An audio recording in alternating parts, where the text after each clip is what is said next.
आशु एक कंपनी में वॉचमैन की जॉब करता था। वो स्वभाव से अड़ियल और निडर किस्म का इंसान था।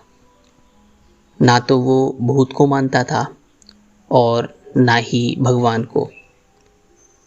अगर किसी को पूजा करते हुए देखता तो उनका मजाक उड़ाना शुरू कर देता और कहता, क्या तुम इन पत्थरों को खिला रहे हो? कभी खाया इन्होंने कुछ? कुछ नहीं है इन पत्थरों में। लाओ, ये सब मुझे दो, मैं खाता हूं। अगर वो किसी को झाड़ फूक करते हुए देखता तो कहना शुरू कर देता, बस यही काम रह गया है तुम लोगों को। मेहनत तुम्हारे बस की है नहीं। इन भोले भाले लोगों को बेवकूफ बनाकर ठगते रहो, बस यही आता है तुम्हें और कुछ नहीं आता। और इसी प्रकार वो मजाक बनाता रहता। समय बीतता गया। समय के साथ साथ आशु की ये आदत बढ़ती गई। वो दिन ब दिन और ज्यादा अड़ियल होता जा रहा था। आशु की जॉब रात के 10 बजे से सुबह के 10 बजे तक हुआ करती थी। एक दिन रात में जब वो अपने ऑफिस जाने के लिए निकला, वो रात अमावस की रात थी। उसका घर ऑफिस से करीब करीब 11 किलोमीटर पड़ता था। साइकिल से जाना होता था आशु को ऑफिस, तो वो करीब 1 घंटे पहले घर से निकल जाता था। वो रास्ता काफी सुनसान और जंगलों से होता हुआ निकलता था। उस रास्ते में एक चौराहा भी था। आशु रोज उस चौराहे से निकलता था। आज आशु जब उस चौराहे पे पहुंचा तो वहां उसने देखा कि किसी ने लाल रंग से एक गोल घेरा बनाया हुआ है और उसमें आड़ी तिरछी लाइन बनाई हुई है उसी लाल रंग से, और उसके बीच में पान, बतासे, 5 प्रकार की मिठाई, 5 प्रकार के फल, फूल, एक लोटे में जल, लाल कपड़ा, श्रृंगार का सामान, ये सारी चीजें वहां पे रखी हुई हैं। आशु आदत से मजबूर उसने अपनी साइकिल रोकी, उसको देखा और वहां पर मजाक उड़ाना शुरू कर दिया। अरे, ये सड़क पे रंगोली किसने बना दी? चलो, बना दी तो बहुत अच्छी बात है, लेकिन इसमें ये सब रखने की क्या जरूरत थी? इस रंगोली में इन मिठाइयों का क्या काम? फालतू था तो मुझे दे देते, मैं खा लेता। खैर, कोई बात नहीं, दाने दाने पे लिखा हुआ है खाने वाले का नाम। उसने मिठाई, फल सब कुछ उठा के अपने बैग में रखा और ऑफिस चला गया। रात में जब उसे भूख लगी, पहले उसने अपना घर से लाया हुआ खाना खाया। फिर उसे याद आया कि मेरे पास तो मिठाई भी है जो मैंने उस रंगोली से उठाई थी। उसने वो मिठाई खाई, पान खाए और बाकी सारा सामान अपने पास रख लिया। सुबह आशु अपना काम खत्म करके जब घर पहुंचा तो आशु की आदत थी आते ही सबसे पहले वो फ्रेश होता, नहाता, उसके बाद खाना खा के सो जाता। आशु फ्रेश होने के लिए वॉशरूम गया तो उसने आईने में देखा कि कोई परछाई दिखाई दे रही है। उसको लगा शायद ये आईने की भाप की वजह से ऐसा हो रहा है। उसने शीशे को साफ किया तो शीशे में से एक हाथ निकल के उसके हाथ को पकड़ लेता है। आशु चौंक जाता है। दूसरा हाथ लंबा होता जाता है और उसके पैर पकड़ के उसे जमीन पे गिरा देता है। अब आशु बेहोश हो चुका था। आशु को नहीं पता अब उसके साथ क्या हो रहा था। उस आईने में से निकली हुई आत्माएं आशु के शरीर में घुसती जा रही थी। वो आत्मा आशु के शरीर को उठा के कभी इधर पटकती, कभी उधर पटकती। वो आत्माएं आशु के शरीर को खाने के लिए आशु के दांत का सहारा लेती, तो आशु अपने शरीर को अपने दांत से ही काट रहा था। वॉशरूम में हो रहे इस शोर शराबे को घर वाले बाहर से सुन रहे थे। वो घबरा गए। उन्होंने कई बार आवाज लगाई मगर आशु ने दरवाजा नहीं खोला। उन्होंने दरवाजा तोड़ दिया तो देखा आशु बेहोश पड़ा हुआ है। उसको उठा के घर वाले बिस्तर पर लिटाते हैं। उन्होंने देखा आशु की आंखों के नीचे काले घेरे आ चुके हैं। आशु का सिर फटा हुआ है। आशु के हाथ से एक जगह से मांस गायब है। आशु पूरे शरीर से लहूलुहान था। तभी अचानक आशु आंखें खोलता है। वो आंखें एकदम लाल डरावनी सी होती हैं, जिसे देखकर उसे घर वाले घबरा जाते हैं। आशु तुरंत जमीन पे उतरकर जमीन पे सर मारना शुरू कर देता है। दीवार से खुद को रगड़ना शुरू कर देता है। अपने कपड़े फाड़ना शुरू कर देता है और घर के दरवाजे की तरफ भागता है। घर के सभी लोग मिलके आशु को पकड़ने की कोशिश करते हैं, मगर ऐसा लग रहा था जैसे आशु अकेला नहीं है, उसमें कई लोगों की शक्तियां आ चुकी हैं। सभी लोगों ने जैसे तैसे मिलके उसे पकड़ा। आसपास का शोर सुन के आसपास के लोग भी आ गए। उन्होंने भी मदद की और आशु को खाट पे फिर से लिटा दिया। आशु शांत हो गया। घर वालों ने थोड़ी राहत की सांस ली। घर वाले इससे पहले कुछ सोचते, आशु फिर से उठ खड़ा हुआ। फिर से वही लाल अंगार आंखें, चेहरे के ऊपर बड़े डरावने भाव।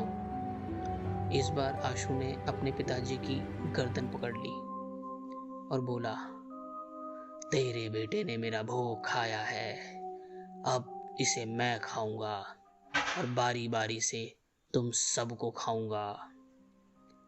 ये कहकर उसने आशु के पिताजी को जमीन पे पटक दिया। अब आशु के पिता और उसके घर वाले समझ चुके थे, हो ना हो आशु के शरीर में किसी बुरी आत्मा का साया है। आशु के घर के पास में ही एक पहुंचे हुए सिद्ध बाबा रहते थे। आशु के पिताजी भागे भागे उनके पास गए और उनको जाके सारी स्थिति बताई। बाबा जी ने आंख बंद किया, ध्यान लगाया तो उन्हें सारा माजरा समझ में आ गया। उन्होंने आशु के पिताजी को एक सामान की लिस्ट दी कि आप ये सारा सामान मंगवा के रखो, मैं आपके घर पे दोपहर पे आता हूँ, तब तक आशु को जंजीरों से बांध दो। आशु के पिताजी घर पहुंचे तो देखा सभी घर वाले लहूलुहान हैं। आशु कभी किसी को मारता, कभी किसी को मारता, कभी जमीन पर रगड़े खाता, कभी खुद को जलाना शुरू कर देता। आशु के पिताजी ने आसपास के लोगों को बुलाया मदद के लिए और उसको खाट पे जंजीरों से, रस्सियों से जकड़ के बांध दिया। उसके बाद बाजार से वो सारा सामान लाए जो बाबा जी ने कहा था। दोपहर में बाबा जी आए। उन्होंने आशु के चारों तरफ एक घेरा बना दिया और घर वालों से बोला कि आप लोग दरवाजे से बाहर चले जाएं। अचानक आशु उठ खड़ा हुआ, वही लाल अंगार आंखों के साथ, और बाबा को देखते हुए बोला, तू भी मरेगा, तुझे भी खाऊंगा, मेरी भूख बढ़ती जा रही है। और ये कहकर आशु जोर से बाबा जी की तरफ झपटा, मगर बाबा जी ने जो घेरा बना रखा था वो घेरा आशु के शरीर में बसी हुई आत्माओं के लिए दीवार का काम करता और वो एकदम धड़ाम से टकरा के जमीन पे गिर जाता। आशु के शरीर में बसी हुई आत्मा तरह तरह की डरावनी आवाजें निकालती रही, चारों तरफ भागने की कोशिश करती। ये सारी चीजें होते होते करीब 1 घंटा हो चुका था। अंत में वो आत्माएं निढाल होकर बैठ गईं। तब बाबा जी ने पूछा, दुष्ट आत्मा, और शक्ति है तेरे में या बस? तो शरीर के अंदर मौजूद आत्माएं उसमें से एक बोली, बस अब और शक्ति नहीं है। तो बाबा जी बोले, तो अब मेरे सवालों का जवाब दे, क्यों परेशान कर रही है इसे? उसने बोला, चौराहे पे हमारा भोग रखा था, हम उस भोग का आनंद ले रहे थे, तभी ये लालची इंसान वहां पर आया। इसने हमारा भोग उठाया, हमारा मजाक उड़ाया और हम भोग को लेने के लिए इसके पीछे पीछे आ गए। हमें लगा शायद ये कहीं और रख देगा, मगर नहीं, इसने हमारा भोग खा लिया। तो बताओ हम क्या करते? ये बात सुनकर बाबा जी समझ गए। बाबा जी ने कहा, ठीक है, गलती इस लड़के से हुई है, मगर इसका मतलब ये नहीं कि तुम इसके पूरे परिवार को परेशान करोगे। उस आत्मा ने कहा, मैं भी अपने परिवार के साथ ही भोग कर रहा था। मेरे साथ मेरी बच्ची है, मेरे साथ मेरा छोटा बच्चा है। हम तीनों भोग का आनंद ले रहे थे। बाबा ने कहा, जो हुआ सो हुआ, अब ये बता कैसे छोड़ेगा इसे। तभी आशु की आवाज से बदली हुई आवाज आती है एक बच्चे की, मेरी मिठाई खाई थी, मुझे मेरी मिठाई दे दो।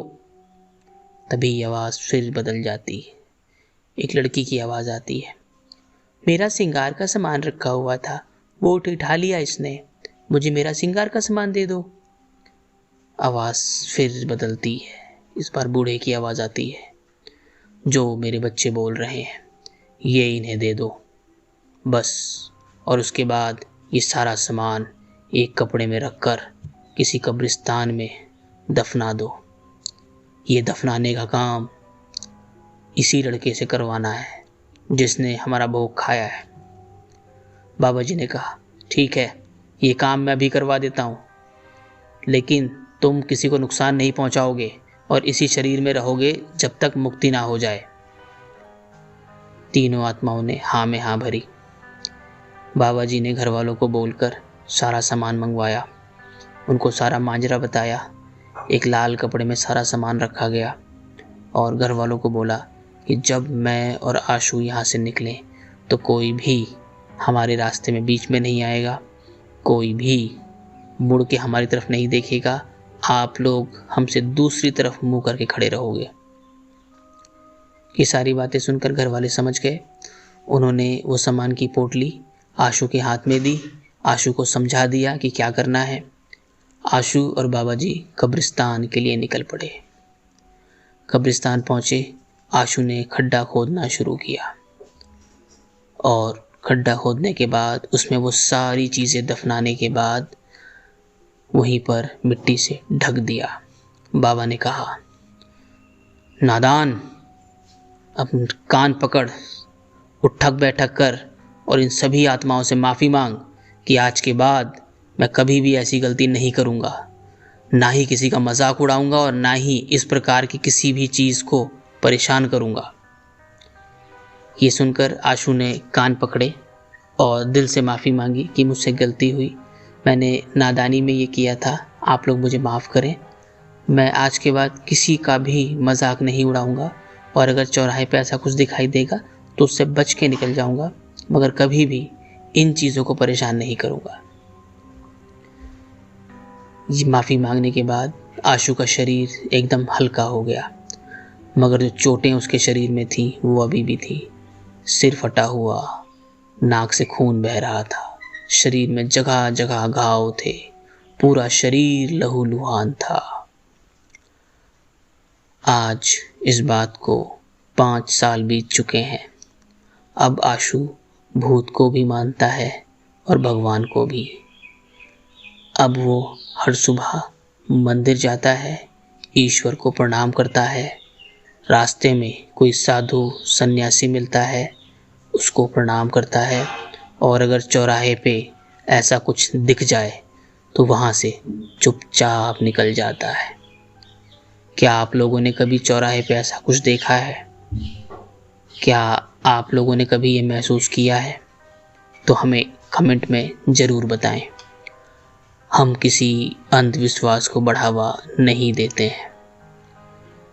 ये कहानी आपको पसंद आई हो तो इसे लाइक करें, शेयर करें और ऐसी मज़ेदार डरावनी कहानियाँ सुनने के लिए हमारे इस चैनल को सब्सक्राइब करें।